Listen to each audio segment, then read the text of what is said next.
Yamajo ene enyumri ba Kessben television. Mese later beko Kessben FM na yakwa kofa jumedie friends democracy bene ohwe e background na as a stage na sakakra enye bibia se ene urwani echim ewo radio yade a commentary course exactly 8 o'clock and as we commentary na yebeko na ya picking live on radio, but now we on Kessben television yede democracy jumedi ena yede ebrew ene enyumre midin ede Kwabena Owusu Dankwa ene before panel no betena se no mo Elvis honorable Elvis Osemensa Dapa roni echem owa hafa no south west ho eno ye MP na yibedin komo kakra na yahwe parliament ho ensensem ene roni echem ewo chieftaincy religious committee ono ene vice ewo ho na parliament nsem bebre ho your backbenchers committee ho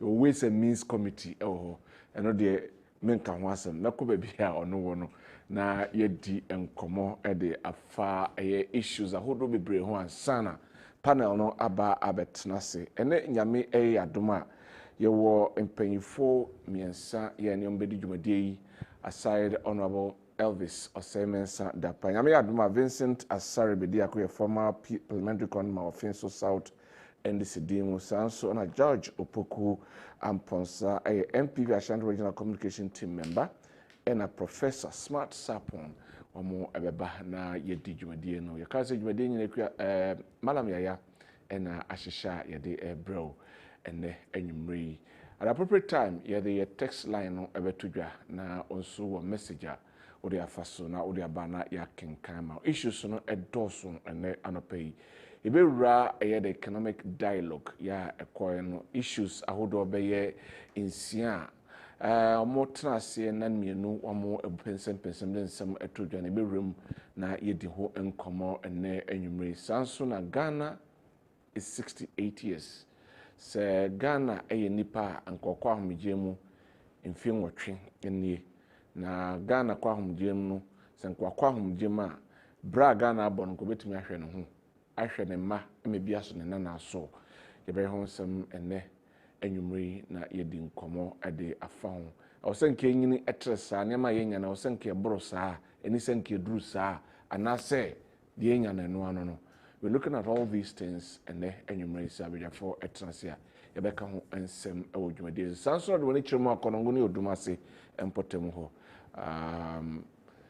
explosives bi ekoso ewo honoma asayin niema na yebesan ahwe after apiate what have we learned eho ensem ba me koma honorable Elvis Osemensa Dapa akwaba. Honorable, good evening. Good day.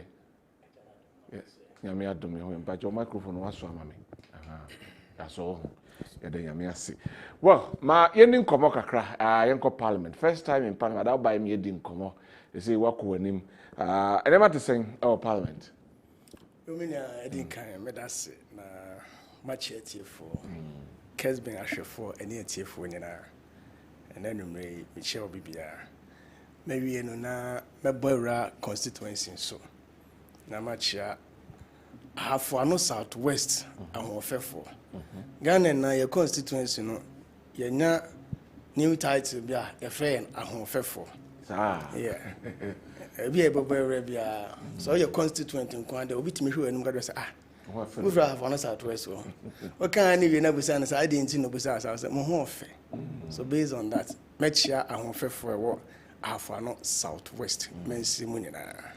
All right. Mention say wo parliament na fe yemra medwi ebe ba constituency na ya san ko parliament biu America busa say first day 2 months got 3 months 3 months ni say January me fancy 2 months ni January 7th February 7th and March 8th send any what yo minia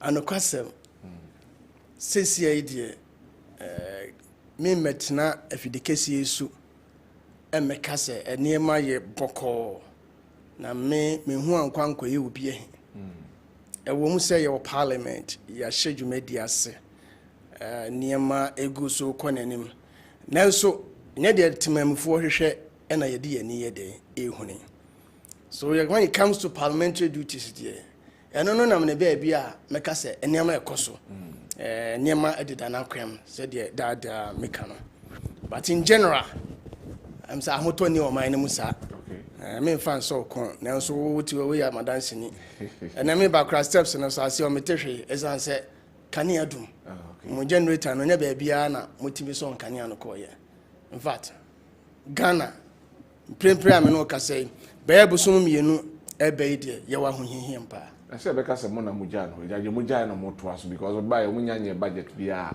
te bɛka sɛ de mugya ye no ene ne yi omo eto aso nti yemfa so bo no mo na sɛ ne da na nke eto aso de anke be hu kanea kan kura egu adwuma mu amo ya fo mo adwuma bosom be so mo nya bibia to mo tom enko bia no e man letter sɛ onko fie anka teachers training allowances nursing training allowances some in kabosom mieni kan kura obi anya ya 2000 kwanya e ja wasa ne hye nti wonti min ka sɛ de ja ne eto aso there has been an amendment akwatia timamufo sa na tie anyway me ba cho bosom mienu ne na wahana na hu nkane ase nkane ho asem na hu ne se ne kabi na nyede na gina so nti me hwɛ na yenko na yenhwɛ mo de so bobo majority ne dodo na say most of the time business of the house ya mo inform quorum and as mo mom on your number say be am betimi enya daje na maye adwuma a war house na mo say mo ye press am release press conference mo ye press conference a mo le sane me omo ha mo ana do obi ntimi ha na the mighty minority no ye hu abamfa so aka president na yenya nka mega se ke bebu mana ya kona pa so de woka no ya asema wonnim na beza me kaka kra bi na soso dom kase na from majority no ene sunti dia bebre ato wo na obi so ni so ade hu na se o na wosen ko ye energy minister nti se na akwatia na obepede e ofie ho they don't come se ne yanto abama na so energy minister ana dodo na kran so e ba no oba minim se bibi na hye o mu so kasa no kran they don't want to talk they don't want to contribute ti akoye mu na na mo kasa kakra na be kasa no so a eye yense nema sana de be ne mo sana and I found it. Anyway, right, me uncle, and I think some privileges, friends, some committees, you know, aba, nay, oda, chieftaincy, how can be religious committee now as vice. Now, we of course is here, what when your vice vice of a committee. Human rights. Human rights. Okay. Human rights. Okay. Chieftaincy no so one baby. I want the baby. Okay. Sana local government no so I want the baby. Okay. Your mom come kakrai. Well me nia so the what can it is happy pepe. No say nra be anumre be sabre mu na me hu no wo tetefun so. The friend of WhatsApp group no. Minority ye caucus no ye wo ye de. Nti what me hu ye no to my side, I make us say, me kakra. Because now my expectation, you know, in such a kakra de abim. Okay. And based on that, now I say there was a whole lot of ambiguity. But me find say a dear and the war of my muha MPP ni and now minority for yen to many. Minority, our slogan be say, we are universally accepted. Okay. In Ghana. Okay. Baby, ye dear bobo bian, ye be to say ye players, ye bobola, and ye says so no be to say Messi, Ronaldo. You know, I'm not into football. Me pekura, but and no more dimbo mabono. Me say dinu all the time. Okay. The son of minority, ye soon acquire. Diabeto hono. Masom enijia so e makumam esan say me hu ni say metumi aye all right and na ye ba na chieftaincy in fact edi akoten e wo Ghana ha menim say bi kro ba kokora wo ye mamu ha ye frɛ ni kro na say ne bibi nti enye ntokwa bi enye asɛm bi a yɛsi yɛni panyini ana naanu ni a yɛfɛ no ɔhene ɛwɔ kurom hɔ ɛde sɛ nɛ yɛsi kɔyɛ adwuma wɔ chieftaincy committee a ɛyɛ adwuma kɛseɛ a menim sɛ mehyia akuku dan ɔsɛ Ghana sɛ wohwɛ yɛahemfo hierarchy na ɔmu wɔ buo paa na ɔmu san wɔ animonyam yɛba na ahemfo nsɛm a ɛhɔ ne yɛka mpani nsɛm sɛbi mehyɛ meka nyansasɛm ne nsɛm a mu dɔ ɛti mehu sɛ baabi a mewura no na mepɛ sɛ obie ma adwene no mu bi mmɔ ɛka nea mewɔ mprempren no nti the issue with chieftaincy no wholeheartedly I have accepted it. Dwamtreni abedi akiri. Edu baby a ya na yenuanum politicians ne bi eka na yenuanum youth ne bi so eka na youth ne dem ka mo nka ne ye. What is omutimi ka say? Don't mind the body, but mind the what? Engine. Obi be free oh abofra osua me hunam susua. No nka hwe. Onim de atimu no. Engine no e wo yetim. Okay. Enti me hu ne say I can do it and do it well. Ye no free ho no ma. O woni tua say enne ye friend human right. Sabi nipa ne bi efa kwati kwa bi so na wo hwe ye leadership in fact me fa sa kwani so abo the minority caucus leadership na ba so. Esan say dwumadi o mu di ya no to me I'm going to say, "Oh my God, Jumadin, I sombo, e di ashem minority no animonyam." Okay. Me da one na adwa me ka say, "Ah, I dey no bi amakoye medilab. My agriculture." Nka me dey minum say science affiliated committee bi there. Ka wo say ye push me ma me ko kire ma adwen ko kire me bobre. Na yin fa na me wrai. Me da one am say no. Ndo pese o chese obeye science san firi nkora brem e de akoba akokora wu ana e wo se wo tre wuhiem enti se ne yese bra human right I say chese bra besua ade foforo ye de e saka ne wo no all right human right yese adwuma se na me pa eda bana de be na ke wadwuma kese bi kra na no se na me de mani tum no ho sensa twa bi ba o mo ye terminate on appointment no enke hard time ye be tenase na ya bo awuram akọ various places visitations no be den e be ya adwuma nanka later the review na ba nienti ahia say yetimi revoke obi licenses ana ye ka kire obi say ya fa na adwuma ba onko tena free based on what okay constitution na article no ehfa ani state in sa but emzo mu hu say ma be ye vice chairperson ma na chairman no niema Assistant. Assistant yo. All right. Assistant because me be film ani ahwem.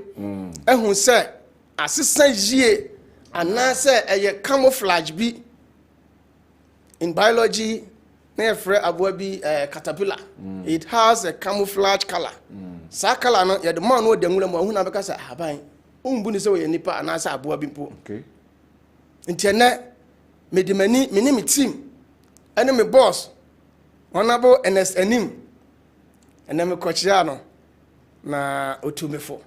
Ye be free yani na ye jinem esan say Ghana sabi enya MPP for enya NDC for edie. Eye yen nyina edia. Yen nyina ne ye ka bom abuman no ama ye kɔ enya nkonimdie. San say ye hwɛ niema sabi excuse me to say resources are ekutayen. Awo bibrem ha as a Ghana. In fact, say you can't humble ma or man, you win your so your future. That's a dear. All right. Walk for Ghana, send me a baby, Mamma Musa, na mention. And they, yes, Ghana at the Tiapan, I say, or mine is some and yet, your economic dialogue, a walk on and some, Mampeni, the State of the Nations address about dollar and they a Uboswa more. Wakwe mrasebe ni na wahe ya eneyo omanfo atwa ba yi se ko akwahye mrade na emu nkodwene Ghana so ka ho no de na be ka fa sanse mi ho wo mi nia medase emse amamuo no te se ahenie se ahenie ye hierarchy abusua mu se nuru so na ofa kwatin kwan bi so na yanka ne se okumu nua bi anka ofiri se ono no nya maaya untimi ne hene ana woni hene nua untimi ni obi tibi fa koti kwaso bo pa twa koti twa asem to no so ye fa ne kwhye baabi simply because of to me the American question is say to me no woni ho nimde ana untimi nye na ofo so je a esai niema one minim say ye nuanu man disifo enu mra o metima bu Ghana ama Ghana yanya ne yepe said ye enu mra o metima bu Ghana ama Ghana for anya ne yepe aye satisfied et said na MPP time na yenya no sentina kan sa anu na mama example anu say me ba be rest studio ha me bray ansa na meetimi do be am me nsaki kanse sabi obi am ne ya me ya because nkane ani ho anyama ho odin ho nsem abeye kanka kese be buso me mienu nie ata Ghana so Ghana enye se de obi ebe yobo obedwa nanum akasa gitumi nya no ne hia ye do ebi no mutie but we the nature of Ghana ay MPP pe na meka se ye was ha yare no ho aduro me basis ene se NDC for catch say omoba within some few days dollar na baba beto 3 cedi no knowing say ibi kra na we den abeka ho omo catch say omoba adova for montuma ye ne betete petrol so enami mani hu ye kra no on 2 occasions there has been what an increment fuel and sensem ho Ghana asem na obusa asese ya no me ka bi omopa mum piki bi mfrim no mfa ngo hyemu hwese emfa ama yen stabilize the currency your solution this over my solution me your mind papa so the fact that ye na yebu mind na bom na Ghana nya ba akofo de ya no me kira madwen na say majority for beti ase no mafade ya within short time the dollar issue na beto yitirimu na abeka ikomu no ebeba form ene say anope na me ka no studio bi ese very simple Ghana MPP for buy no ye yanhihye say district bia bi na factory baako in the first place factory no abefa nipa ama nipa nya adwuma ye amadache anaboso me so no so nya bibi ene na busu aye den ato aduane di ye no free hono man factory no ebe serve ye mode of both importation and then transportation say ye di bi beko ye di bi fufura san ye den aba oza mentan kodwa ho enye stew ne nkwan na anu na me koni na mdom se me toto ne makakra na makoye me stew bi ahye ho ho na me kote se Ghana itimi kranto si free Cote d'Ivoire now do you name that nim da o nim da man ko ba me nim se mikro mu hwiba ntosi a azek mu do enu abi na da mokoto ba yo and say hwe we have the green vegetation ye wo asasi yantam da ye man mu ha ban betimi de nsa hyem se de nka MPP for ye na ye do afu kase yantam that means mo ye but ya nyenwe when you for 8 years in ya do it also 8 years no you start o baby ade no in a sequential manner wo free one you can go to 3 I also do 2 besha once okay ya buy na education no ne hu se ne ma sai bottle tine o se ye kohwe na ye mana atifie na no muntimi nko school no amafo tim ko school ene hwe patronization on school baby akwa akoduro said the encouragement na dade esu ade na mfre se ba ye ene said the enkrofo si me pass exams and me back to business Mr. Suse Ghana ye na afu kase ye obetimi tu kwan efram Ghana ekotama no ne na okote apple okoye farming work ma oba oso ye boga odiska befie na yen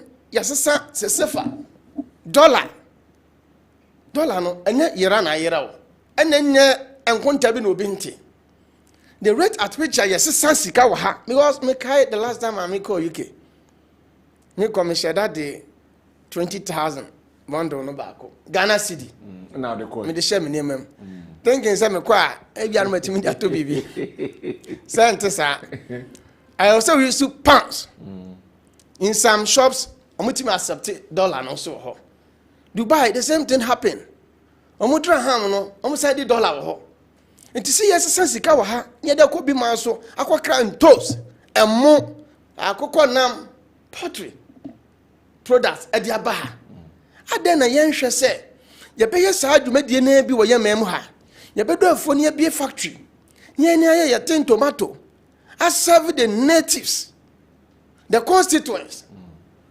na no ache na ye nyama ne mro so na ye mompo export bi emfa nkwa mo na ne enkoton na omo so ensesensika enkosidi because oba yekrom ha yes baka dey say unkuta yesidi a yes you accept it because can na dey bankra no me nua Isaac ne chama abu mo amwo hwiban omunim sika nu de omunim yesidi no enti etwa say yesu ye last scale famine ni etimi sili mo wo Ghana ha ade mo no bi Cote d'Ivoire so mo so ntoye mo ye de bi ko Mali ye de bi ko US America brochimem ye de bi ko London and now broche for mum and ebre mo na reho sem cross house animem say me kai me na antiama abroni nyi na 106 years na dia friend stick tete for one friend poma no nguta bi da simply because of local rice awodi bayere akawa wodi and now broche for na amono for the muni kwa dia 80 years na ya woso dia Brayan Africans say eno na ye ndi awon be na ye benya you within short time yanya kidna ye benya cancer. So the politician knows all this thing yenim sane mo no ana me papa me fa kwanye so bona baso opanyin Katie Hamod bro better trade ministry no some measures way some initiative way ko de ba. And so at that time the minority and from NDC for but they chantro ye propaganda you see Ghana and then me aminu apani kodo upon kromana me tie ne kasa bia na no ka the chamber or say MPP should focus and stop propaganda. Kati hama ade no mo ye na at least ompa research team no ko say dia de na ta papa na adwin na chi a wo say I was say ube import to bibia bakana or say ma online sisansa. He was heading towards this common agenda. All right. Sanka yentiminya sani ema we eba sa yense $100 enko kra tin tomato ma yense $100 enko kra emu ma yense $100 enko kra akokọ na ma ye fe na akokọ fos ema wo da akokọ fos ye de ba wa hwe de wo be chi no wo da ya chi atwa ne ti ene de akotọ free coast on de na ya wo ti taste ni ye ba anya hu mi busa wasem ayo mate dia na bon kase no ma wo ti de no ade na wa ye wa ha wa fidi no ha wonim se de wa fidi no wonim se de wa ma na nsuo wa hwe no wa watete no ne de taste wom untimi ye no fu enso yes $100 ekokra akoko fos container 2 million ni abehwie gu Ghana na brofra be di sika bocho no mo de ko na brebia no o mo san dey slaves emo ya o and I am telling you say NDC for say economic dialogue though o man invite here anko but then ye kire o mo san ke yetimi baabi o mo timi afa kwan paso invite ya ke ye kwa kire mo on san niema we am by so doing eventually Ghana kabeti ase yaso ya left it na ke ya na yakro anyway me our constituency ni enhwe nim say ene ugina kono ugina court ya ne yese usit ne kura ho abasem what is that ana yes anete o ka say yes usit ne ho abasem because NDC for the work ugina court say enye na nwinye na wafa kotukwa so court nsensam na to say motimi akoma kan wi say na akwa koduru ase mo na me mpese me kan bibiem but na me kakakra ay obi agenda obi na an agenda omo ya we 2 million %. I'm not going to talk about 100%. Say omare omo ya we say na one need the dan chache mo ngo panyo don mani mahama so appointment no na bi this no na bi ni ways of getting and I know ti dey see wo ase papa na otiatem no national not more ebi no mo ye me no be any court case me no be any system na yeah like I mean they are just doing it in vain. Na me first akone so akachire NDC followers for the Southwest said the leadership should let the truth be prevail to them Omo kan no kra wo mu kire wo. Truth in the bar. Let them take the court na truth in the Oh, the same. And I make us say, man can be big account from what the question we are pushing me on. Omo kra because go near machine. But the truth na make a chow say. Nipa ni di pushing agenda. Kwan yon be fa so enya DC position no agye no. Enu nti na wo settle omo sa. I see. Wa report top. One of the agenda so being a DC. Agenda ko hin. The evidence are there. Ya to aba ya kan. Minya say, we na say ya tifiri mu no difference about so you say. So and now so na court na who cares? The ya meja aye mo di na chi a. Odu o makoma edi agro so hwe o mu ma no o mu kasa utim say o mu high. Silly lokwan. Obi man you betima wo na odi na koma edi agro say ya. Is it the best? Anyway. Na mai jira wiem no mu tiam me hwa na ma subsidy. See look at this. Anyway. Enti o mu kan no kra enche o mu followers no say. Yeah, that woman. Omari poto. Omari poto. We know omo contest 2 million times. I will win them 2 million times. Anyway. So far as I have no south west. Air concern. Air concern. Mobai yase wako waba pro kakra ade afa ye umpesua so ho. Hoso boy nko kakra. Die na wo edo nam na die na peso hunu na die na hunu ye. Die na ye wo de, die na anya wo de. Well, Edin kan abattoir. Are very sensitive. Adebia. Here mobilization. Here socialization. Here you being tolerant. Yentime to abamma na wakotran kan. Ye from za umfa constituency wo ma ho. Enti yampa me baba se ko ekosra me manfo because me ti oyo ne kesi a asi e wa hafo no southwest first one dun so na de bae ayam pasa so achi ase nkane ho asem me tu ho na mon ye bibia etemi de kane ba mpasa so achi ase only to wake up one morning for me say bae ne say transformer no leakage abem ama ablo Henti ECG for aba betu hu bibi de ko se omokoye de aba na me ame fa phone na me frɛ na me ma obi adi na chanko ye de eni akosi obi so akopam no kra frɛ na dumam na so misu hu kakra misu ye ne se the frequent doom so adaworo ma ama ojo ne kese atia sitan form anim na ne ho nko a ene a chance for na da so mu a fe na me betu ho na mo dadwada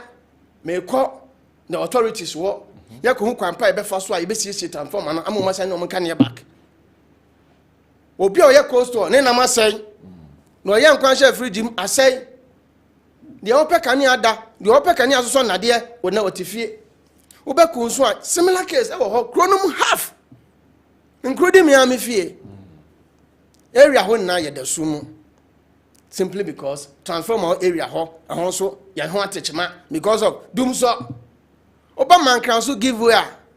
Victory school natural. Me amako take pictures. Head home report to call. A hot transformer. Doom side aroma and also aje gon. Ntina wasa me call. Na me de call nya arehemu. Na me catch me mind for say. And na hwe asi. Na so me ya ma famu de se ne be ya metima restore power. Amo metima head den. Ato omo dwumade so. Ye no fro no ma disaster kese so by. Eno ya natural disaster.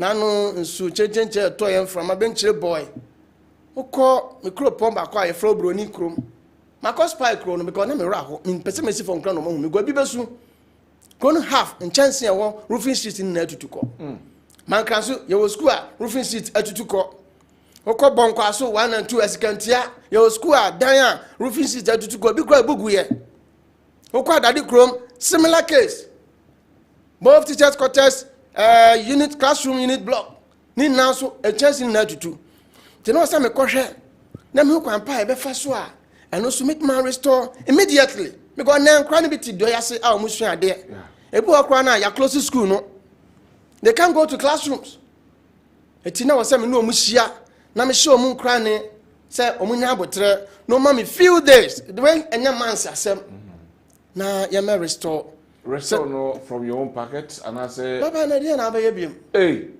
from your own pocket Maybe I don't know. Half of a town, no roofing. Come on, find the be mad. And to me, Tanaka say, may train that. And this is for be releases the car. Nano crown a bit baba. I see. Oh, my no, and I make us say, Yan fire into Sabi, a bank once and a teacher of mine. I know some of the places. Yan will be cram and if you said, I'm on it, a better chance in be the chair.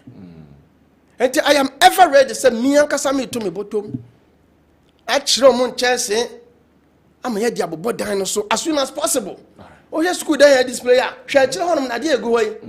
A front of mensia, Passasu mensia, make a sedan and uncratum Mushan dear. And now, coming here, machine, your friend, drip machines.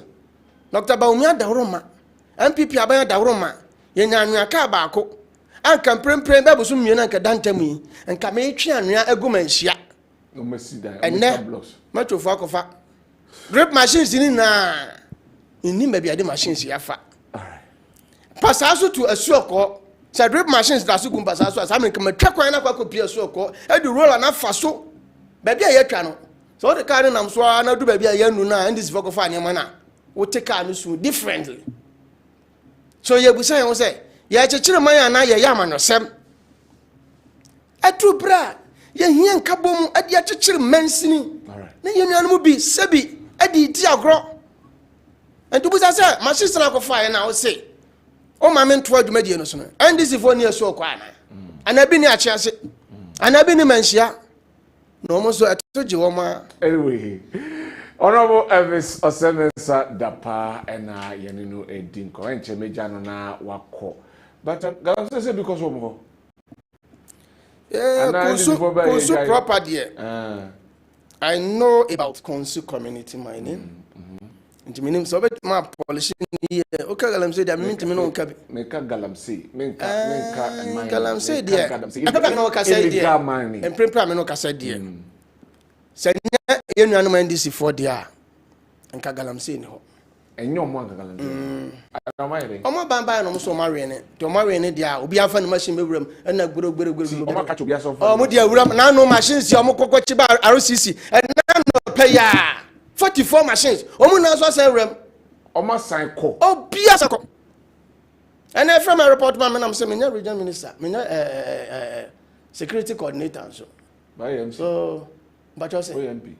Yeah, me MP. Na me MP na say obi se na aban na wa twe ne brantan so MP odi brantan dura na enya bibia na MP semo ona ko ne ya dia bibia na mensemo baby ho ma just keep quiet na ya observer all right enya de ehu na na ya ka anyway enti sisi ade o ka gozu community man dia metimi de manu atom bi because they legal yeah but aside that illegal mining legal dey say ntimi kan matete bi na MPP fund o ma sakom na they say pressure craba I was say me show mo sanity honorable beja mo akoba finally asem na be kan san na eja ho ama watu anamon akọ so nyuma doso wa be so nya den ya be bi fro so be hia ho ti ye beja ho na finally asem na be ka Ghana for constituency then na be ka for mo afsa na ya eja kwa mo akọ honorable yo minia edin kan ayana ase Havana Southwest, my starting me thank you to. Now so I do want some constituency na yes so papa. Ofri man ka so people so I go see esu oko. I go see baby am na my boss here no enye ize abodi ase anything fi area. Enti in the first place, where your school ni bia? Mefa yeah school no ba ko no. Where yeah. Where your school ni bia? Mpa sa so na sem we see here. Ene de agya atuomu ehye dwerebe. Jerebe mpasa so number 2 we ye school ankwada komu me na make am cho and now no me pe drip machine pillow da akwa kodwi ho na kama fa anua ekwa emenya we ye odd picture the one central for correct me no ka say pre me the dozer adwi ho ni na to agu ntebe na ankwada na ko school afa na me besi foforo ansa no ma ko school se se adomo o start with dua na se kakra wow eti Havana Southwest me constituent both MPP ni NDC for and chiakese nkoma mo me bo NDC for ni abam because NDC for to aba no bi ma me pa wa hwe kan mo fa so to am sketch and browse na eye mani so te me fa sa konya so ada wo mo ase na ma sa se mo se omunya otwen Komi ba wo bia na mo so bako. Ango mako, dotie mako, asuako mako, achas mako, manhia mako.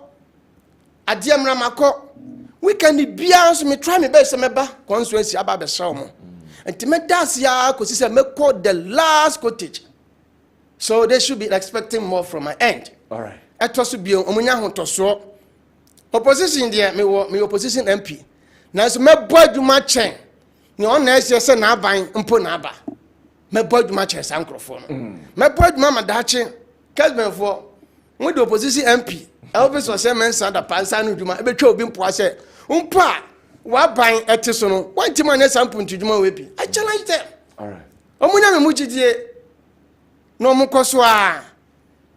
And what standby. All right. Now 2028 is just ahead. And I know be the dance chem say well no ho na bomanto aba no bio na minum say and before the doors no don't man to kra mo mato no mo de yebeko. And then wo hu say I was so man we sire mu na 2028 was so bo be da 3 days to elections. Savoni na me onhira mo en chakese so nkomo mo. Honorable Elvis Osemensa Dapa, Vice Chair Edema Religion Chieftaincy Committee. I know you're back. Vice President, the Vice Chairman, and I'm saying I know you're back. Vice Chair, okay. Human rights. Human rights. Yeah. Osai Vice Chair. Very good. And I'll sign another committee. Very good. As a member. Another committee, no, so yeah. Me too. Local government. Local government. I'm a member. And also a member. And I say, MPP are buying. Have family so a pager half no southwest men's you know. The Gina ye. I say, my year ready say, me constituency no. Miss me pager. I'm an true baby, say true be. All right. Thank you very much for coming. We Honorable Elvis Osemensa Dapa or your MP ma Afano Southwest and Otin in Kano. He passed through near Dinkomo Bebre. Finally, I will say last one I'm into. My last one you dear. Mr. Kessben. Sabina advert. Then so a idea be a huma me. And Crofobia the meeting a German NDC for yabi. At social media. All this or semen said that pine pina in say 3,000 or do call police or do call immigration. In fact, me my MP crown, na me na sakuna na ne obi 1 city. Na ne am be MP. Eti wo nua wo beti se obi ni wo chat o Facebook. Wo ya za. Me chat mpo wo ho. Ti o mo. Ano mo di me di no accurate nti mo nya extra careful. Wo kan ha se obie ni wo do di beba so do be. Obeje 1 city, even 100 Ghana city. Enya no kore. Enya no kore. Me nya bi da. Me nya sakuna na e free of charge. Thank you. Me the betcha free. Me nje kapren free obi aho.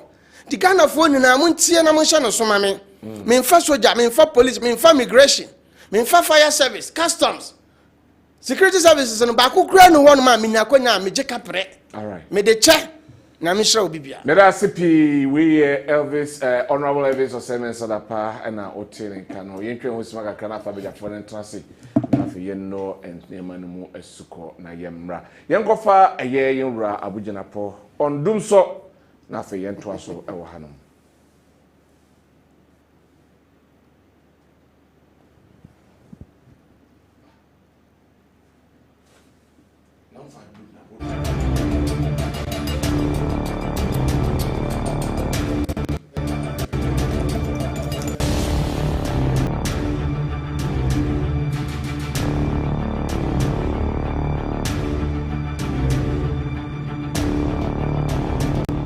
The energy sector we inherited is riddled with poor infrastructure, huge unsustainable and mounting debts.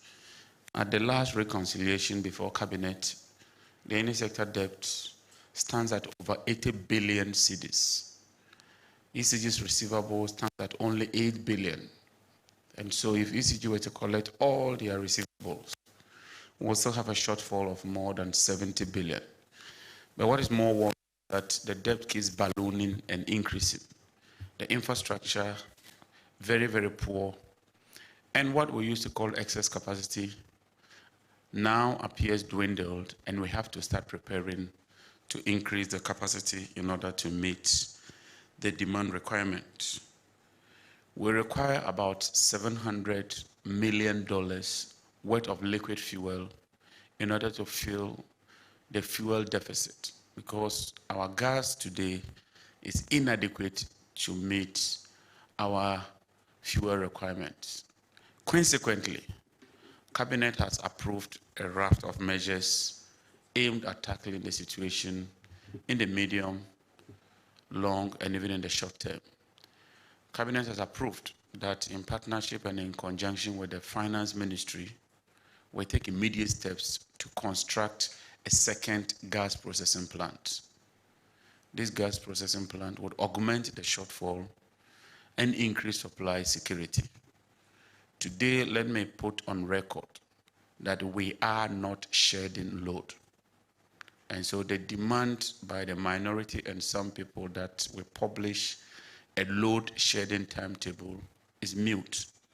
When you are not shedding load, there will be no need to publish a load shedding timetable.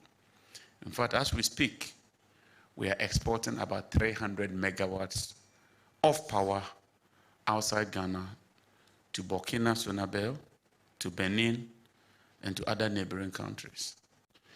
The energy sector we inherited is riddled with poor infrastructure, huge unsustainable and mounting debts. At the last reconciliation before Cabinet, the energy sector debt stands at over 80 billion cedis. ECG's na otere nka yenra abu jinapo eno de tu dwa se mo amu demanded for a timetable no so nkania no ebe gina so because Ghana ko export to kania at the core neighboring countries inti ebe gina so sabri ameka say Professor Smart Sapon ewo ha na director research innovation and then development ewo KSTU Kumasi Technical University. Ono ewa sanso ena George Opoku Amponsan MPP Ashanti Regional Communication Team member. Ono so ajinedwa. Yehwese Vincent Asari Bediakon, a former parliamentary candidate of Fenso South at the NDC. Ono so ebeba na yedin komunene. Yehwe ene yebesha from the economic dialogue.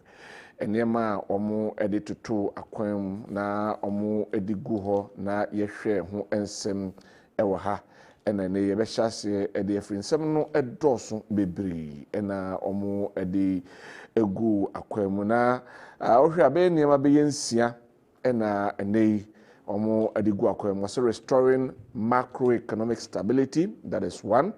And account be achieving inclusive and sustainable growth, that is one. Promoting private sector-led growth, that is another. Yeah, and addressing infrastructural deficits, that is another thing. Implementing structural and policy reforms, and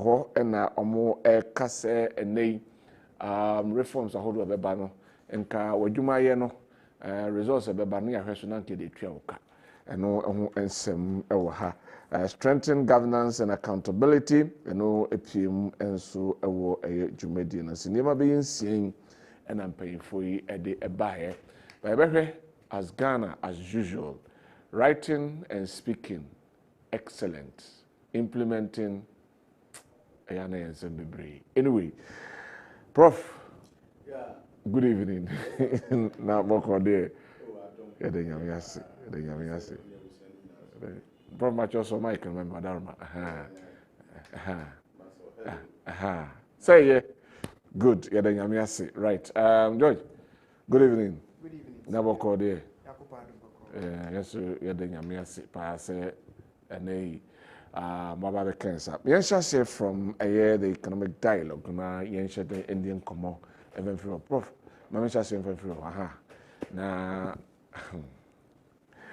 Yanhwe economic dialogue no ehon sensem enim se senchi aba ehon sem kosi sen yanhweda ehunu ensensem e course senchi wieye within just a year and e call IMF e call G friends and policy credibility yedi enu ehun ensem ebeye adwuma ehon sensem ene yasa kwa akoto adwene ahodo bebre at the year. These findings are after that in painful cotton said the recommendations we are back. According to the president, was your better now implemented. According to the finance minister, so the kind say Bible no kind of religiously no implementing. But I mean to you on the score, nothing here. Well, whether I say not much for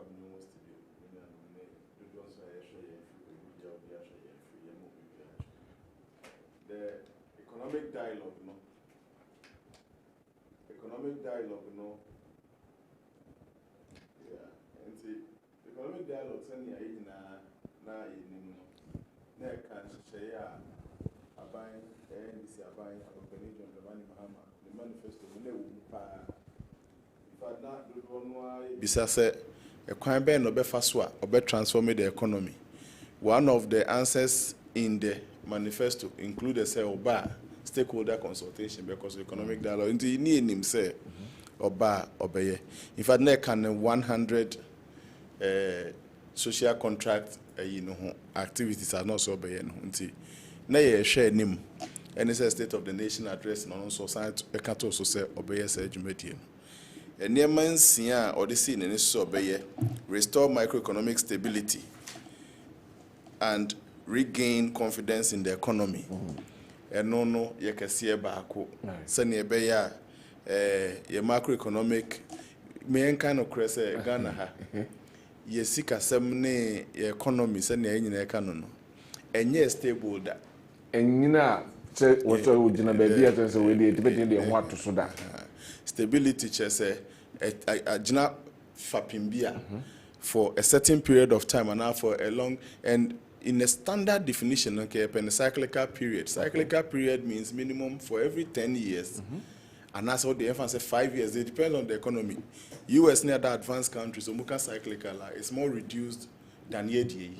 In Tibinu cry census, for example, in Ipaka, you every 5 years. You emphasis year 10 years. Now the emphasis for 5 years in power, and now say one political tenure 4 years in power. The economy intimi enyina fa akroda since independence. Debi intimi nyina that we are still struggling to get to economic stability. Okay. Let's admit. In fact, a be stable external shocks beba. But emfaye enko form bebre within stable njese enko form enye you. But akwa say a friend say so we science kakra. Oh, homeostatic reaction. A best shock you cry, it will not take you below a certain boundary. Okay.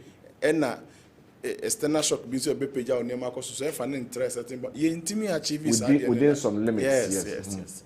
The biano, yeah, dear cry, yes, inflation, a buff from Nabi Biaba, Nesako show.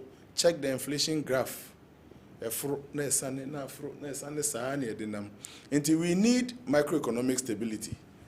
Now, sure say one of the key issues are dialogue. We discuss it here. No. Said na wokano.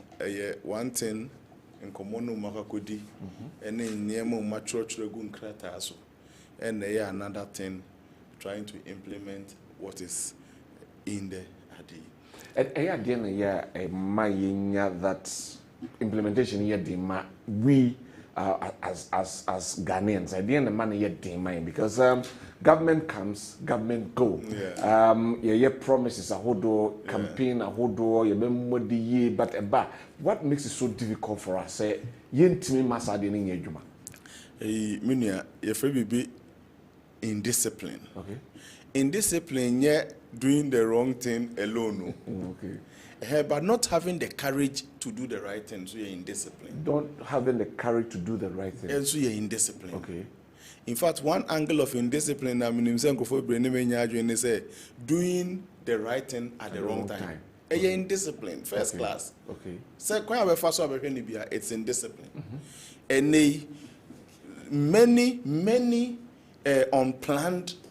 many unplanned activities were on more.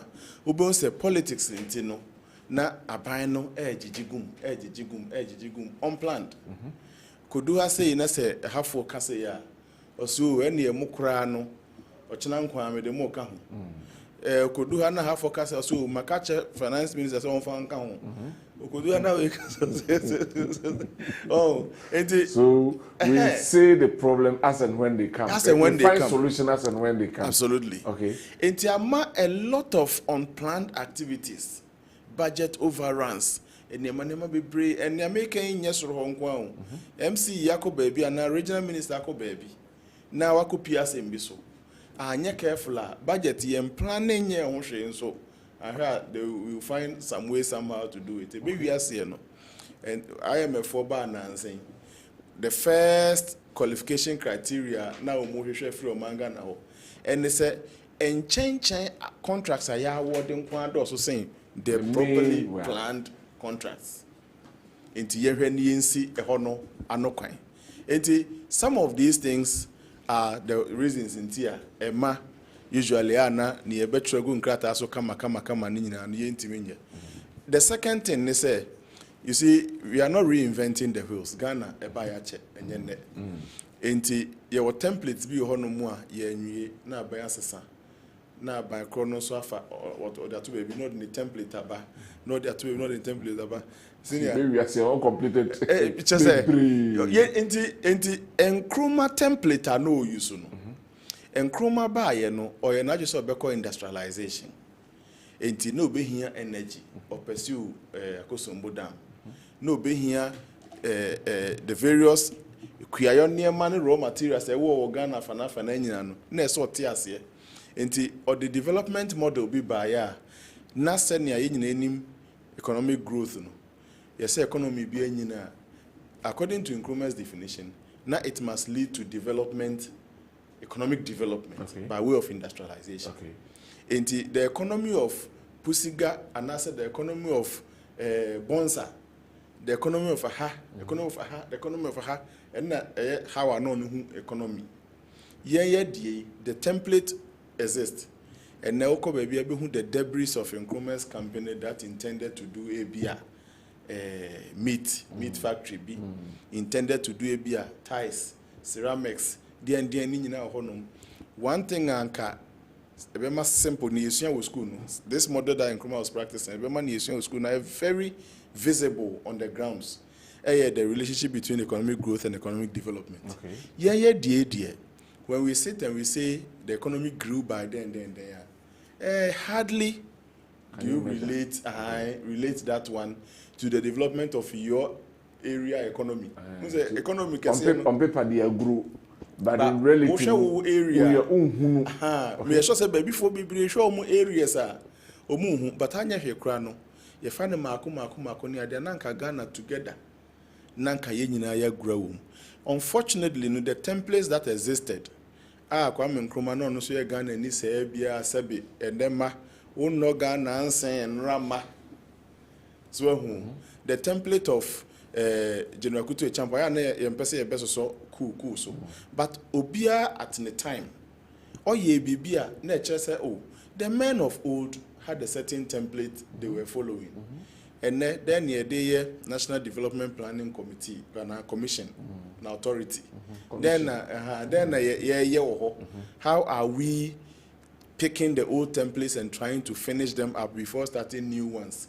Yenye into definitely no ni ayachogo paper so no ni mu extension to reality no aya na yedin going forward na minuanuma baby ni ye koye nim no se yepese ye nema foforo economic dialogue den ni nyina so ba mfaso a me momu de enema be miensa bi na me recommend of all the things that they have said 3 areas are very important pa ye minua erikopoko agree no it has to be mechanized not by the lips not by the lips in reality who say in reality no now tracking tampo now kwa assassin da ho wa de ko you that political will no see betting in reality because make be an financier be or no import to this in na make say you have that political will me momu de wo and e bia na just say President Mahama need the will.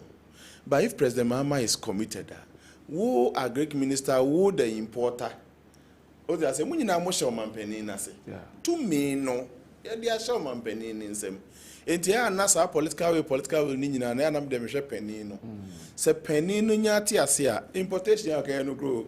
Can you imagine say Ghana ha yedua tomatoes. Yedua tomatoes and sakra na Burkina Faso ni din na yedua tomatoes pa. Akoma da area mu nyina na okokanto kwa the tomatoes na bebo. To the extent say a factory was sited there to produce drink bi na friend Branco. Check akra nti minim say amam for refia na your tomato juice very healthy because na your tomatoes ni nso wom. Nti no that process existed to take the juice out. Nti amam for say nyame ama your tomatoes papa Burkina de na dry. But in God's wisdom, wa my tomato ebenya two things from it. The tomato itself and then the munsu no see another juice. Value addition. Ya my tomato industry ni nyina egu. And then they say Burkina tomatoes na Niger for ye ni akoka boda echi na den de bebre. And the gentleman, military leader Naba Burkina, within a space of 1 year, the first target is to establish 2 major tomato processing factories. Let us say 15 na konansha on for tomato ni man raw bio. Wasati factories value addition. Oba can then. It tells us say we must also be back to the drawing board to make use of, as I said, Nyamedia Maye, set up a factory to take out the juice again, not dry one. No.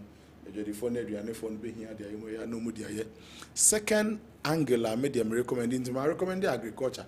It should be focused. In fact, to calculate GDP, gross domestic product now. Domestic production an area. Ejuma nipa wompa ya agric na say that's what first and almost 60% of Ghanaians were into the agric sector. Nanze the sort fine.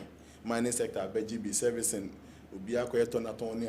but it still constitutes a very high percentage of identity and Erikopoku.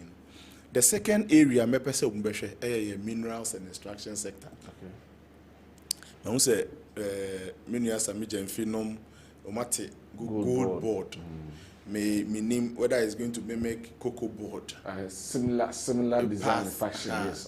My recommended paying on several platforms. My recommended say gold no area honing in a munsian free cocoa board. Cocoa board is running a structure bia cocoa bia obeti organas as it should be a cocoa board there. But a quite a fast or be dianing in cocoa board as a say in it. When you are the password.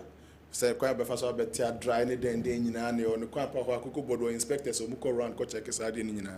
We are right at the farm gate. So what are you in a PC purchasing clerk to repay?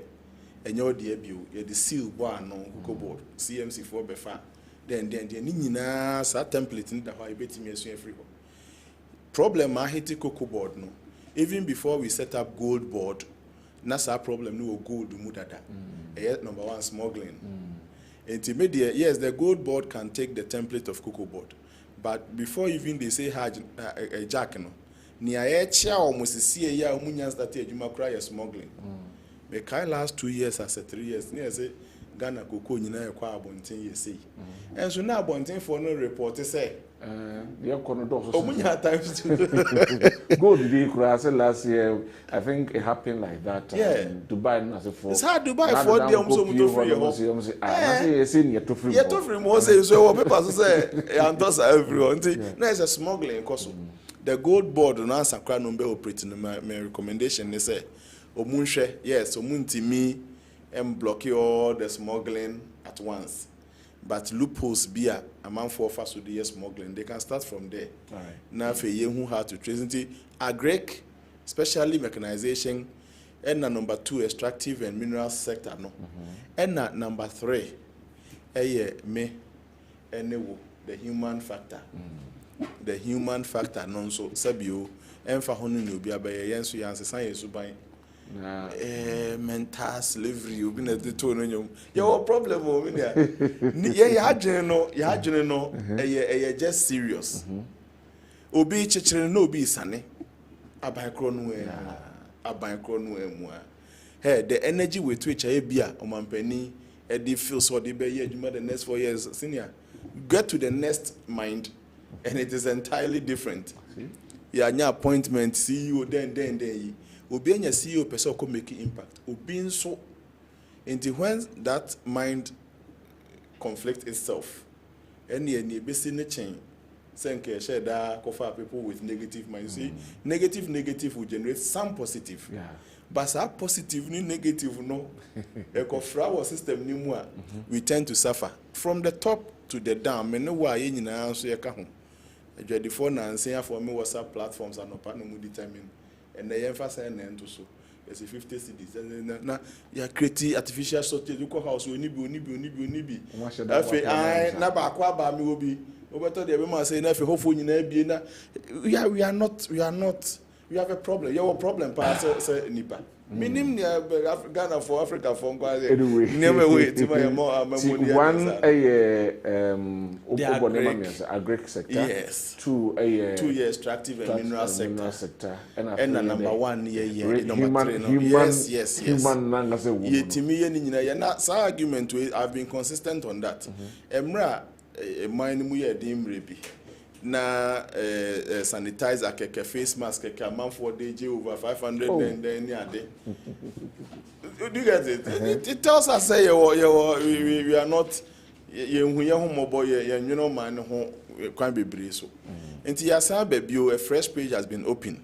Yes, had the sense to buy na share o man pani John mama ya kure be say try ho asan akwa aba ni esi BBC. Yes, you may gain politically. But no, mine so none nim can grow na sign. All right. Thank you very much, Prof. My member Giorgio Nafi, Mintu on that same score, the economic dialogue, Mintu, some of my penning a day at 2. Mintu, take on that. Keodi Mamena was na mention Ashefoni na Titrone NPP ma across the globe. Sabri Moshe, Mefa Ubuni and DS room consoma. My panel, colleague panel members, Titrune Professor Smart Sapon. It can only be a privilege, sir. And you may need to say me. Now, many professors share a common platform. And I mentioned NDC near. And also former parliamentary candidate. In fact, baby, why politics I do not know. Okay. But then also in maybe man so much respect on this platform. And then the first time I'm in Asia, I'm in GDC any day be chat to Asia. Kew doing say Michelle Black and so I'm in studio. And then a year kesi. Na na oche da hodo jobbing. Oba santi jobbing or heneba. Na najimai and then I did in our oche da. Eti me aminu apeni na na ya sapon sreboa. Oya santi jobbing a champem hene ono nana otie dwam. Emma ne papa da sebro to srebo. Ti na nanum nyina mama yako. Ni se nyankopon ya adoma ye ni dura ye nyina ebeba na ya beboa. Amayeja na najimai kwan krakra. Ke odi nkoma wakofa abai. Eye nkoma ehia obi a memi ekuani ehia me pa sanse minim se yetimi hihye yen sika sem yi a ebeka obi a ama sebi ekuafo yen so ye bete de na edu ba bia ya na ya amanyofo yi se ye hyase se ye di nkomo bi se ya ye makwan e ma omanma no etimi dwen adwen bi fa ye ho se enti nsema amanyofo yi e ka kire yen ene nkomo a mo pese mo twen adwen esi so yi ye nkomo a afi na ye behu anase eye de enim dada no ana ye be sebre se ye nsan mo body enim dada ni nyina so. And adeba kwa me nyini as a young politician mehu ne say the overarching motivation of the contemporary Ghanaian politician is to milk the state and not to serve the nation. Hold on. You are speaking as a politician. Yes. But what about out with say the idea that politician trim and say or minor say you ya twene muzu amanasa no. Yes, I twini na am on mine kojo. Yes. And no titru pantina and nei amanyofo no dodo na tumi be show masa ye hu se eno ne si o mani so. Iti kwan bia obefa so a obenya taku ana asempo a e wa de na oye no ho no. Eno na oye. Na sebize nya sa ke odi hwan na otegana ha. I mean, odi na say enche ye bebobo MMDCs. Sasma make say me boa ye bodin no na obi anya. Odi ya ye nhwe nkofo ne ma omo beye. Also, person some in mind. Yes, now person was some of mine. Serve the nation. Na or mine say or pepper so person some in mind. Kiodi, me say wo pepper so person some of mine. Enya adebone. No, mine now person some ne say twen kakra ebre bi du ebe mo abeso. Moja. We cement ase. It tells you adwene a ehye ni penitrim. All right. Se me na no dwabe akonya MC toy. Se me de me krata akoye. President there be sa brewe de. O mane aboaje na me pe no. O de man what say obi or support me Jodo Pukwanponsa. Sorry wo dwabe. Well, sorry because at the time I make up no na me hye mafuo. E na ye bodi ni wie ye no. Me call so hye mafuo. Me focus we afuom ho no. A few years on 2024 me na me be overall best farmer I was anti-dwabe. Okay. Enti me so me feel say de metumi aye de aboa kro no nti say sa abre kra na do ma me appointment as MC ya e bi kra ko ha me anyway nka aduane adwabefo be nya ne ade a na me sa so na omunya nka omunya. Does it mean say the politician need also some the mentality about kwan fa so do mind na me ka bisi no enti say adwene etan kire nyina ayete say nipa da sani aso aduane afifie so de koma aboa di owuram ke odi enema mienu penete either say odi aduragu aduane num na odi kogu ho na aboa ni di awanya no ana say wasum fidie na odi aduane ni kogum na aboa ni ebedi aduane na fidie na yi no we ni enema mienu ebema nipa da sani aso aduane afifie so odi koma aboa di ewuram. Enti o te se amanyoni se abo no nya duane ni e come di no wure mo nti come na de ene ya wona wo ka wonya me so enti o te se amanyoni abo ankrofo ano se momra ye ntena se na ye ndwendwen niema yenim dada ho a na amanyoni no pese ode nsakraye bi ba ne mo won pese be fi ono ne ho no wo se ne sankrofo ya meboabo ano a omo represent Ghana fo nyina no omo ne be kire sa adwene no nti ene sa na meye either than that no e be din pa se obi be ka kire me a convince me ameti studio he say ekuafo a e wo Ghana ha minim se Professor Smart Sapon ni nchi eye kokoku adwuma titru e na omo ye no ne ba bia ofri a minim pa enti hwan na eni mo Ghana ha se ekwan e fa so etriti kokoko ekuafo no eno na makwan ema eba galamsey a omutumi dane omonsa de ba omomutu galamsey why na enim because me ekuani minim processes a nipa be go through ansana watumi anya kokoko agu apaso a wono so betima akokari no anya bibi kakra ediso man no esisi no na de wo senka onya a ebe hye ni nkura ama na koso aye adwuma no ye ntimi amfa sa sika na ama no na wa anya sa nkranse na obi ba na o se 200,000 asase 1 acre no o de mamia medane amawa ke o do bedane ama no okay enti we ji say economic forum ansa na ye hu say ekwan e fa so triti kokoko akuafo kra no enye the best when na Ghana ha onim say IMF any World Bank any ade no omo ni interest demo we omo ankasa interest bi and international community ni interest and omo serve and nti na bre bia no omo hyeda eyete se de omo doyen na yakwa ho yehiam na yakosu agu omo so enti agise no no ye free Ghana fo nyina se ye mra na entra se ansa na ye hu se sei na ekwa na why na enim se ba bi ade a che adri e wo se mechanized agriculture se de prof eken e ho na nka ye duru ana se sabri nka ye yatra ho na yakode wo nanim kra ene se wo ka se abrantia na babunu a wako school say first degree and we say masters we we na ka chenze onko kwadwuma mu a se wan tam dwetiri amfa nse ne nsa ke wo do beden no otimi akokwadwuma no enso da bia me ka se yen a anya hwekwa etimi twere etimi kenkan no ye na wo se etimi ye kwadwuma na ye ne ye enso motivation ne we hen eti we gi se okọ frefre Ghana fo nyina behia ansa na ye hu se ye so mabuna sene ana ye kika mabunu bomu a ye betimi aso masene e wo kwadwuma kwan so apensa ase ne nananom adi nkuta ho anyansa ase de ama wo so atimi aye mfuo ye the tractors ene sa equipment beba na atimi aye afuo ne kese na almost wait me But can't we take it from this angle positively? Say politically, the will say the Namdi Kankabu are financing all right, and say a mampeni na say with the Ghana for na see and they implemented the Ghana for worker. Nasa wo finance me nasa ibi a okraba with the Ghana for nyina na kasemo nyame na make nti enne yenye na say positively. So say be looking from the negative aspect. Whichever way I KOD obehwe ni bia no.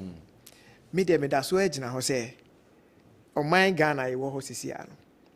Obi obeka share me say age say ye economic forum ansana ana economic dialogue ansana ye hu ye how e wo ye sika sem ho bia no. Say nipa ko na onka no kra ntire ne ho. Onim dada. Onim dada. Okay. It's ade a onim dada de. Ade na so say nyina ada na 2 days, 2 productive days. We see if I met Nasi. Now, dear, you named that no. Yes, I made a dear Omokin can yin no. Kill the Kemu Baku pet. We and Century Nikas here, Power Ghana. Can there Baku pa Omokan ye out of the 6 now? If you had any buyer, me do mean yin dada. Ain't when I dada no. Meaning the dada no. It's baby a druze or mine. Yet 2 about mount. Nasa over solve problems at my one a kind of bro for say purposeless lamentation. A jadjoa sebi ababia nim enti bi na ekoso no ena no yenhwe yewura ginapo asema obeka yi efa yen kan ya ho sem ena me ba form ha me drum anim ha me pake ka kan ya fon na drum na no na me te platform bi so na me memo amiensa nwuma o matwa ama yewura John Dramani Mahama me kopija adwumi afi wi ase Ghana ha da ba bia me bedru ha kan ne dum ya na me afi na ma fe nkola na ofie e na me fra bi sa se e hot se no mse e hot de dwabe anwumre omo wakania ke odi hwan ne ye dada no eti de me ka ko si dan se economic forum e course so na se economic dialogue na e course no me I see it as a complete waste of everybody's time and na e betna hai anka president me be kan say o me finance minister no and I twen my budget ne kra buy and o si we ni na me ya ne who say reset agenda no afi there is emotion na reset na just say sign betna se na de enim dada no eno na wo san ene e be kan no 1 2 3 4 5 we are now be ka che dia ke odi mi de me hu ne say hwin. But I say Honorable Vincent Asarbedi Ako mami tiwe on economic dialogue. That was a mini na ma for video so achia adeshia mo of nsumai mu nyina adeshia mo of nsumai mu nyina ne na nadwam na kenten a otoso miensa e wo finso ene me party for omo Ghana ne outside Ghana obibia wajemra otie djumadi na machia me co-panelists omo mini ade minim se mahuno game pa platform bebre so but I think say minini nshia nice meeting him today. Prof they say eja ye no nti eja ono ana eboaye ama economy no na die ye bia no because oh ya de na o enya obi a oye neutral person obegina baabi aya de bia ma normal eje nti ye beda prof say de bia o say ne mre ne na daje eba so na maka say ade bia ye bia no eya na eboaye nyina na megidi say Prof Kasai na me fa no ma bebre wo ma me yidi se na nka ye nyina nka ye hwe a nka beboae but ye nu age mre no tim se akose otu no ma ni nyina gu na rubbish bibia no ma bibia ka se ade ye no enya ade papa but whether say eye papo enye papo ade no ebeboae enu ntina megiri say yeah tie nyina no we call something review bibia ekoso bia no ba review and in leadership ade ba akwa mesua pa me say boa me se me pese me ya ade a ama me manfo a me sheda fro mu nyina mo ba even though wunim minim pa ba me sheda fro mu nyina mo ba na obia na dwen kira ye dey aba afi omu wie na mu hu se ne me line na mfa na afi me de na ba na ma start ya kire mu a obo se afi na obi asase eye de tiwase enu nti upese wo ye leader na wo ye na ye kama ne nipa tiwase a empo ikus bi se wo nimdie ni nyina wo adwene ni nyina but make sure say you get your people involved sɛnea ɛbɛyɛ a ɔmo bɛte wase nti wodi implementation ne ba ɛbɛyɛ adeɛ a ɛyɛ ɔmo wanwa ɛno bi na yɛwura John Dramani Mahama ɛne na pamfo yakɔyɛ saa nhyehyɛeɛ no na enhyira nka Nyankopɔn sɛ yɛwura John Dramani Mahama ɔbaeɛ no sɛ wohwɛ nɔɔma a ɔka ɛna me ne okasa the confidence level ɛwɔ Ghanaians no ɛmu sɛ yɛwura John Mahama bɛyɛ adwuma no ɛyɛ akɔbɛyɛ 70% because ɛnɛ Ghana fo ahunu say sika na yedi ni nyafunyafu waste of money ni ho nkrono ba no papa ye obaye ene wadwene oman no ho a ene okati wastage bebre ama ene ye youth na ye wo ho no ye wani daso se nyame ebeye ni ye ayede ama nti ye be se John Dramani Mahama se nyuma pa wa hyase no onkoso a no onkoso na ye mrantie ne mabunu na ye wo oman Ghana mu no de ye wani daso wonum se wo se de wo ye de odwene ye ho because Jumedi ana ye di 15 million Ghana cedis and now they about 1.5 for se me ya brantie na mete ha na na mate se saa de we koso a de nti na me mo na baso and ministers na ya ma 123 and na aba 60 de na che se me menye dey me mama ni enye dey enje enti e no ma ye wura no wa sha ase a oye no me gidi se ye de ebe bompa ye pa ayede ama no se na ebe ya na ni suade hunu ene na nhyehyeye ne bibibia owo bia no Nyankopon be ye de ebe ba na ye de abam ena me be ya na me hu cabinet ni ko hia ye me hu se omu se de gas processing no ba kwasa be de abeka ho we ni de ye youth no ye hwehwe se ebetimi aboa na yensu yenya adwuma ye yensu ebeboa ama yensu ye daachi aye de akoye nim de bia me ka se NDC ni koya ade na nya me betena platform we so I will say it because say nipa no okwa daachi bi no ebeha me ebeha wo ebeha ye nyina eti na ye John Mahama so wahwe na appointment aba youth ni nya me de bia de me ka kire youth no say wow be nya sa opportunity no make sure say we be deliver say ye nua kan ye no if you make the state now kokotena chira one way ya umabiem in politics ade ba ko wo mu no etimi mi say me very careful papa me ka omo hwe omo nso ye ba ko a me ka ho bi because me nim say me age na me wo no edoso 10 million da manim na me be fa 1 million na ochina na 10 million me mix it de bia me dwene say nyame de medru 10 million because na me salary so oba ma me be minister me salary na be kese won de city nti we nyina kire yen say ye youth na ye wura ama ya appointment no yen comport ye hu ye sene ye be ya state no benya trust so ye de ewo ye mu ukọ na akoye indiscipline na ukotena bencha o mabiem enu nti de ye ka nyina ne se obi ama adwuma ema oman Ghana na ye de enkoso na prof kasan ba bia manage ye pa ya agric ye nua so ka fa agric se oman we ye ma ye concentration ko agric so a ye GDP ne ebe grow kama so for 68 years that mean I said ye ka ye ba na farmers me giri say ye me say tie nyina obi aye farmer hwe me what 3 acres of cocoa farm me potential farmer what I say me what just 3 acres of cocoa farmer me ka say me salary a me ye wa aban adwuma mu ene cocoa na me won e ya yepe because within a year no 3 cycles ni nyina anko unya 12 bags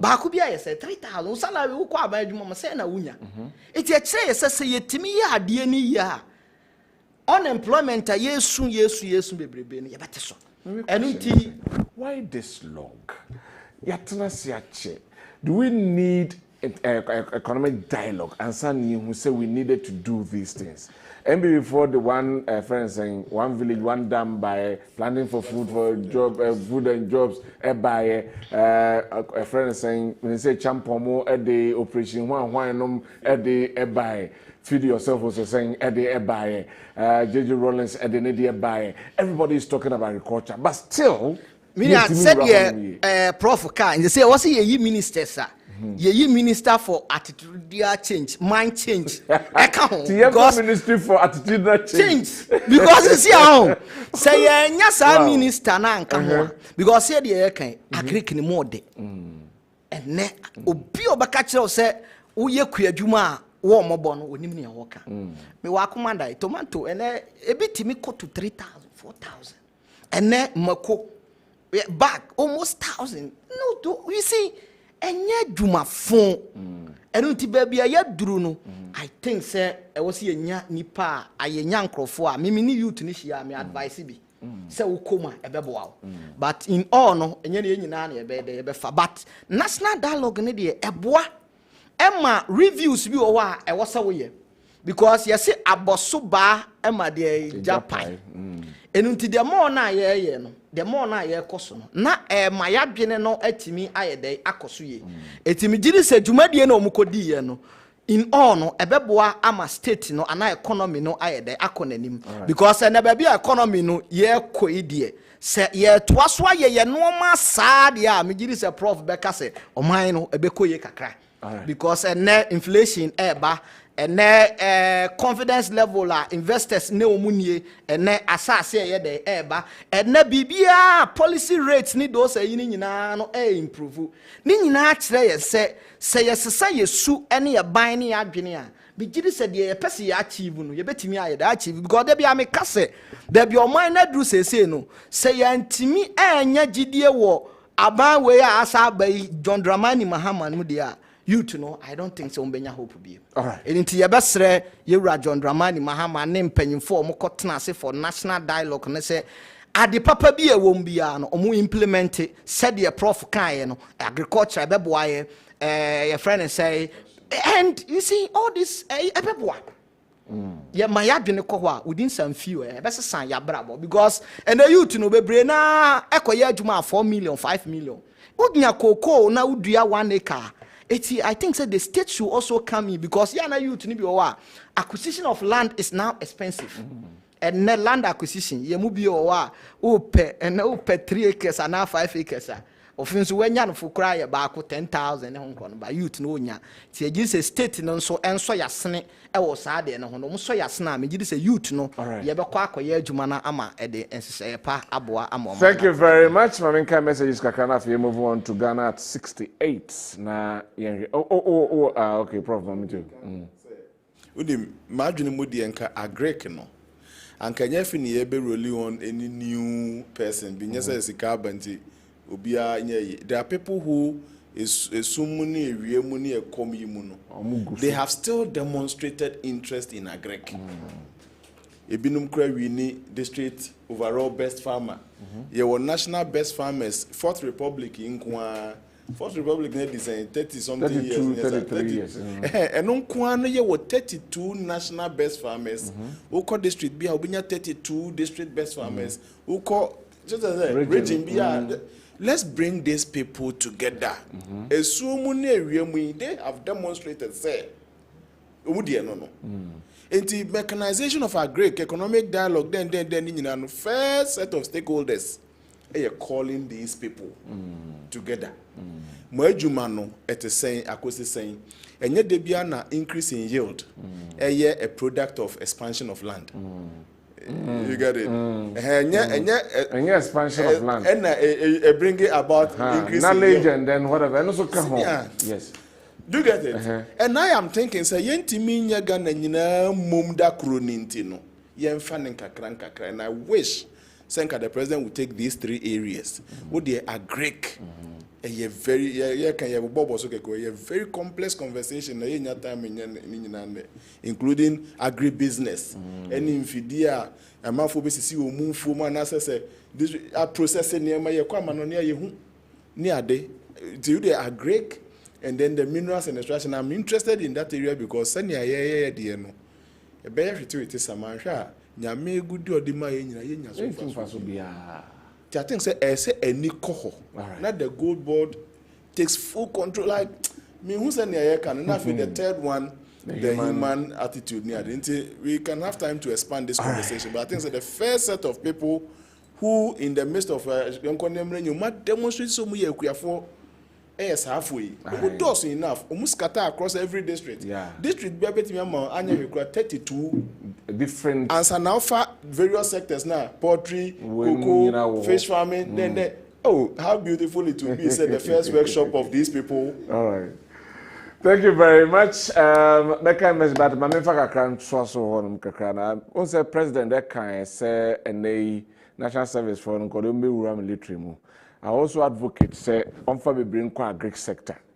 No omonko boa almost expertise kakra na mo na afi almost into no munya interest in the agriculture sector. Enti omuwe national service we could betumi aka ho normal continue because that is say about 60% of our can come from agriculture. So why can't identity fair resources no to do an anchor? A bit me change attitude towards national building. Anyway, we say please, it is very serious in terms of galamsey activities at Intakamu Forests, Afao Hill.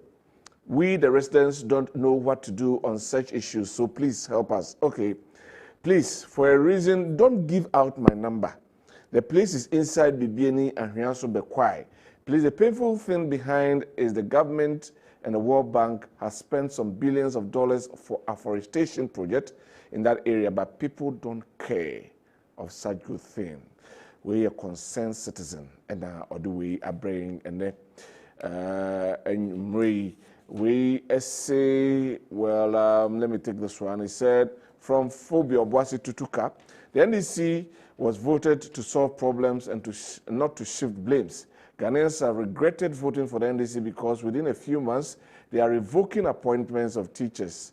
Appointments of teachers and nurses made by the previous government. This shows that they are not ready to govern this country. Such decision of John Dramani Mahama will send them to opposition. Phobia Obuasi Tutuka and Oduwe Abrain.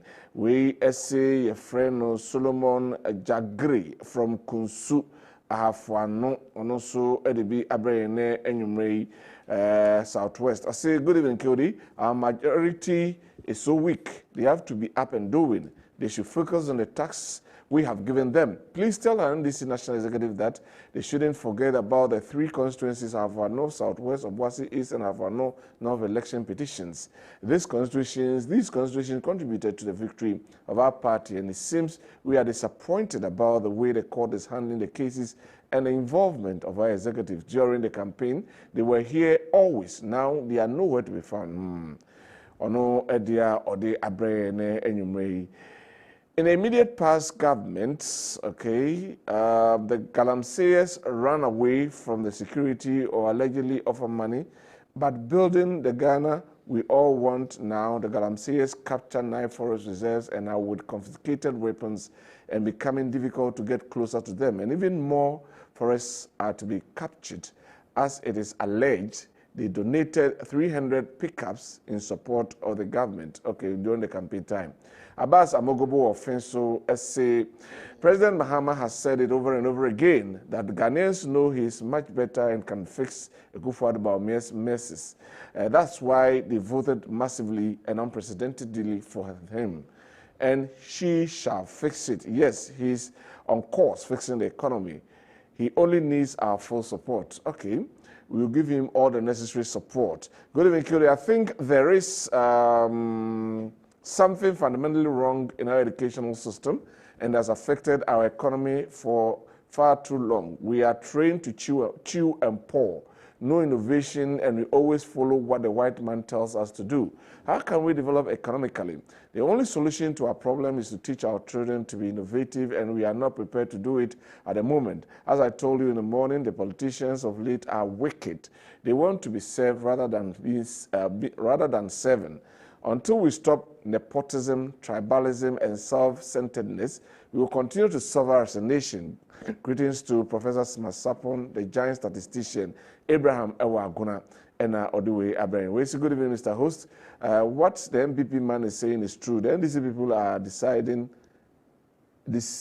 us. Gabi from Bamboy and Oduwe Abraham. The MPP is very good in opposition. Oh, okay. We pray they stay in opposition forever. So I can't be Edubias Zongu and Oduwe Abraham Anope. So good evening to you and your panelists. I said, and to you and Mr.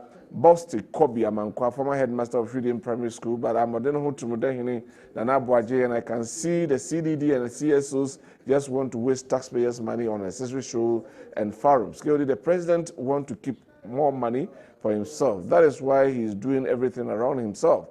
He doesn't want to spread the national cake to all. Thanks. Okay. Also, Odian Barowski was say most Ghanaians voted for President Mahama and then they say to fix and solve our problems rather than portioning blames here and there. Hashtag Ghanaians are watching, okay? And also, Odian Mimpiki Bay to Penafe member. We, as a good evening, Cody, do you know that NDC members have taken over all the community mining set up by the previous government from you? Okay, anyway, and also the other by Manfanidi but how can NDC constituency chairman use his car to block military operation team full promise to come and fight against Galamsey from Nanapoku Amankwa? At the end. The rest I'll come and read. Bayanko Ghana at 68. 68 years on. This time I shall say for Honorable. Now, you have 68 years on. How do you see Ghana? Honorable. Oh, so where are you, mommy? 68 years na there. You move your one baby. I expect to sell mine no akudru no. By now no enye eho na yetru. But and also enkyere ma yehyehyɛ ye normal eye. And until the year can say, 68 years, I just walk retirement. This year, no, unco craboma na we. Oh, the buyer nipa, buy more. The chess I was a by now, Kayakoy nim, a chess, baby, away. Because on my way, utu quine call baby baby. Even your towns, no crab baby, or ya quine ye lucky health service. Have no crowd here, no crowd here, west. Tis a warrior, yam penny voting, be a man who so I know. Into sector by sector. Me giddy say, I say, ye quay nim near Bayachi, ye quay nim near Bayachi. And until the ye back can say 68 years no. And unti ena ye mubi owa ye kosobo President John Dramani Mahama basono ewo initiative o take any bold decision o take ye say ye nya 68 years ye kwa ani akojubilate ni ase sika tam ni asa betena ba bia tie nti that the case there ye reduce sa no ma no na ye mfa nwene oman no ho na ye nhwe se oman no so betumpon na man no ayede akonanim enunti sade ye nimu no achia ne mui nti ye besre o mampanyini se oba health sector wona ye laki no ma bebre ene ye mpanyimfo o mo wa yi munyina na ye difficult se obi yare a obekọ hospital ye dai ewa ha ene education system ye mpanyimfo no bebre na de ye moma ekọ school abrochire it means 68 years no e wo se ye kọ ye nim more esen ba bia ye wo no nti once a Ghana for the mandate no ama ye NDC ne de. What I will say to the president now, no say modern na on fancy say ya ye wujidie ene ahotoso no say this time around no the coming back no are different.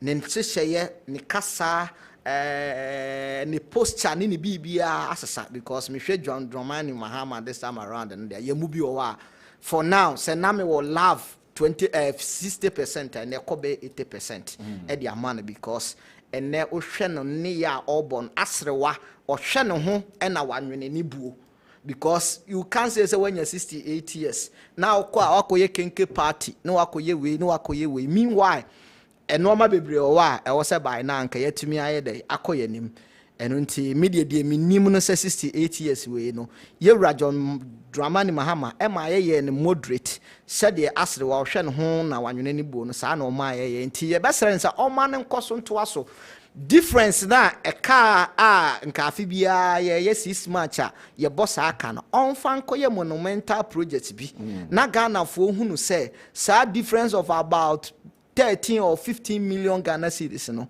ya 6 match no kakra kan ade we ne de ye ma oman no ema oman no so yesu ye de ye nyamfa so because we have a long way to go obi a watu kwan bia no hunu say utu kwan na ukọ na uba uhu difference e wo Ghana ene enkro bebre so intimigiri say nyame ama ye nya 68 good years wa nyame wonye ye bone ye mumma na ye te ha ye ho bone nti ye besere say ye nya hyehyeye ne impuntuo ne nyuma ebetimi aboama ene ye mrante no so ayede enya adwuma ne bi ayede aye eno nti 68 years we de migiri say ya ade a ye fe ye no krokro akama ema animonyam hye ye de bem but ade ba ko a ye hwehwe ewa akire ne se ebeto aso na akoso ayesa because ankoso anyesa Ghana for ensa anya trust ma ye bi intimidate de bia me kase ewiase de ode be hye obi ase no eno ana wo so ode ye de ekwa awieye emanom be yese ene ya wie no akire no ne yese be sesa yensa yewura ye de agiwudi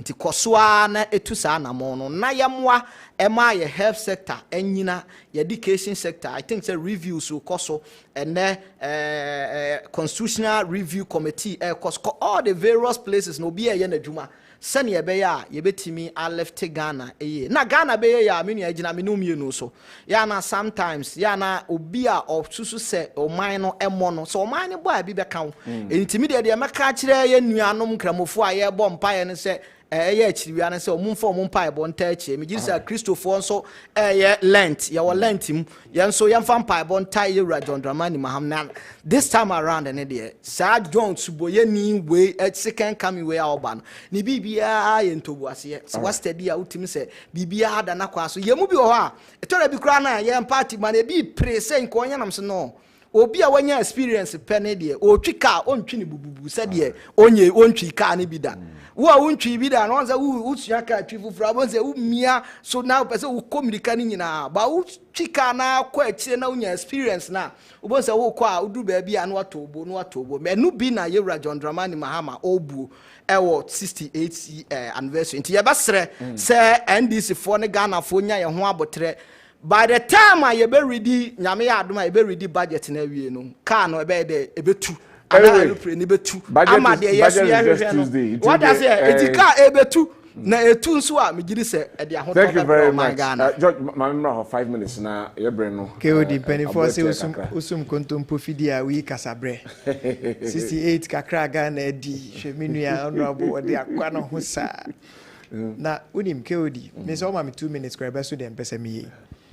Me dem ye se bi kuani ma me ma o ewura mu abasem kakra bi aboa bi na ye frɛ no ɔha na ana ye frɛ no ɔha saa aboa no osi so a ɔbɔ ne bra ɔkwaya ase no ɔnamo ano ɔkɔto kusi a na ɔde ne ho abɔ ne kakra bo se kusi mfim a ye sorosoro no na wanya bi nti ɔnama na ye ne se wo ye kusi ɔkwa na ɔkɔto apantwe a na ɔde ne ho abɔ no ebe wi ase se da apantwe tu femfem ɔkwaya ase no na ɔno so ye saa wonamo no koto aprenkensima no afana damfo ebe wi ase na nani aye potwepotwe nti na ye ne so ya aprenkensima enti bra wo ha owuye ne ma de da no mo twen se onuanom beba na o matimi akosie no o mo twen ya obi ama e na ne ma ne se ye papa ti ase se de na ne mfim ye sorosoro yi ebe so onuane kusie nti ye mfa ne funu kwatere kusie o mo ko kusie wo sibo agro na me ni bedi ye e na ne mfim be ye te se me na mo hwe mo papa na ni potwepotwe ya mo nyi ni se ya aprenkens manua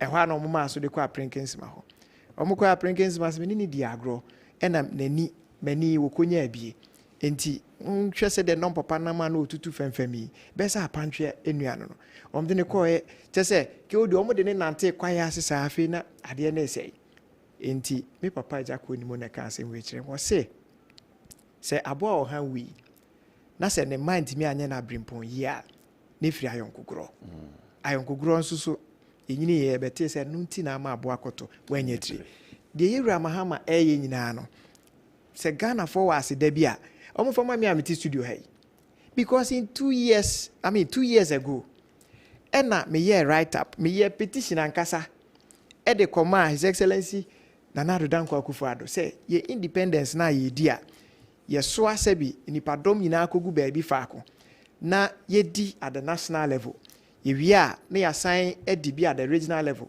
esane aba district no saa eka na ye bo nyina nka ye nyai na said the covid ba ya na ogina TV so ye fellow Ghanaians no onka bi nkyere na independence address no onka ne sa amfa nkyere the records are there ma send the link ne dia ma wo any prof enti me yes ade no information na me nya ne sa bre no ne ahyehyɛ bibia wi a ye be kwakwa no Volta region it is all share 2023 there no anye as extravagant as 2022 there no enti se President Mahama ba na wa be form a government of committees na ene opese o se obia enti no ohwi kotare kakra na ohwi akotare kakra na se wahu se 2 years ago abrante bi de George Opoku-Amponsa wo tre article bi ma on record me de bi come as speaker of parliament me de bi ko menhia fikasiem yes enti saa de da ho na se na be blueprint na wa ba na pese wo fa de bibia at least acknowledge me anyway na what me the independence to top our parliament ama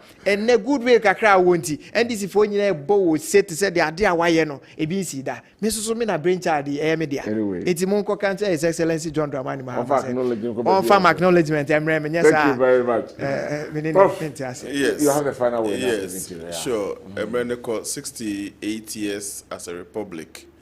Say yenye niesi nyina ya yebi, but akabibri nso da yenimo ese nyina eji tum se ebe. Still no ano emebunu no hia adwuma. Unemployment is still high on our radar. Yebi nkrunkuma emumo nso omu ho ayehye kakra. Road construction ne manema still a problem. Still no ye focusing your prioritization problem. Yenti means focus wa de ba ko so nye still no ye uncompleted projects bebre ato apete ne nti omani ye nkekensi ni ho na ya na National Development Planning Commission nti omo fa so pa ne die nti na me recommended the last time say anke yemfa political party manifestos no yefa NDC die ni afa MPP die minim say CPP for will be another pass is a major political medical kaseme na me electoral commissioner ka Ghana nkambe run two party system Koba wa kenyina we your friend on to because ne binu mu chire sisi aba ne say umakoda wo e be ka 3 months to election no maso into the end they beto another day but me can say ka akase mienu no ye inform manifestos no ye mbia no abese ye competition no bidding competition ye mbia no obi antron sealing no famra the true sealing for say Ghana no for the next maybe 20 years enye no o true sealing the ba now so true sealing the ba na NDPC for no eno aso mukika bom na ya de no kura be diso oh odi ewom diso ye du ba bia na yakoka for free enti odi ewom ye de sa document no beto ha NDC di ewom bia no onhwe no onye se no free on MPP ba ono so no di ewom aba that means we have one plan we are working with and the end of me I think it's an easy way to go but the America feel say after 68 years say o man e di eni ko ho ne say na enkroma edwene say development must spread across and unfortunately development is centered in Accra. Everything is centered in Accra. Me brought a copy of my book me launch in 2020 so in Chesa but as of 2020 me reporter me here me the throw book no na Ghana ha 40.5% of the jobs that everybody wants to do me pejuma no na 40.5% centered in Accra. 40 the whole Ghana ye chemu eyo ha mu nchemu aduanan ene achiri pokra wo enum a na nkran wo in fact na emu regions beye ensia bi wo hono a na percentage of job availability less than 1%. Wow. In fact, miensa bi kwa de na zero as at that time. Wow. Miensa na ye Oti, Northeast, and Savannah as at that time. Na there is no what to no pass or pe juma ye na unya. I just call self-employment. And also ye juma, but I'm talking about those who wanted to be employed.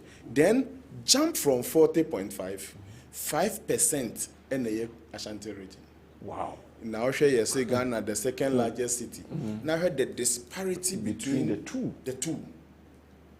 A whopping 40% difference between Greater Accra or Accra and the next Adia. We are not helping ourselves. We will discuss this further. I mean, said now the potentials of the other regions. Open those regions to some level of activity. Now, index of economic activity. But the reason why we don't record the growth in index of economic activity as a measure of how actively people are engaged in one work or the other is because everybody is trooping to one center to do this. Hey, serious. And you say after 68 years, in fact, it wasn't like this when we started counting our years. If you say 68, you know. Na baby for bebre we adwuma ye ne oye bonsa taisa na ye sha se na I was saying, unfortunately. Thank you, Prof. Thank you very much. Increasing, yes, we reduce. Professor Smasapon say, we have a lot to have discussed. That time and my Kwame Antony and also deeper to some of them. Because 68 years and come one, some be come one, some power. But I had to let it go because who be here time now, the time name so we'll end it here. As time progresses, you be picking them one after the other. Now you delve deeper into them. May Ghana the political party Ghana, the colors here red, gold, green, and a black star and them fin. Many political party be a view. Them one no. Meda George, Opokuamponsa, MPP Ashanti Communication Team member or your farmer. Occupation, no. Honorable Vincent Asare Bediakon, a former PC Offensive South NDC Demu, or also a farmer, Medanasi, and Afe, Professor Smart Sapon, Director Research, Innovation and Development, KSTU, and also maybe of free farming. We did the Kwabena. Aha. So no see a farmer. Tiwa uti no free cropon adesu kwan so wantram. Ona mefu. Mem go kwana se mba be jasa so be bia. Na smile me there. Madam Malam ya asi on the shade me there the bro. Kofinti eboy direction MI. Kofi to pass and a camera no MI and afi na Kwame Sunday a sound. And so at the MI, Mom sending messages, Madam Asi. I mean, Aduma, a Juada, you be saying any more a share. Bye bye.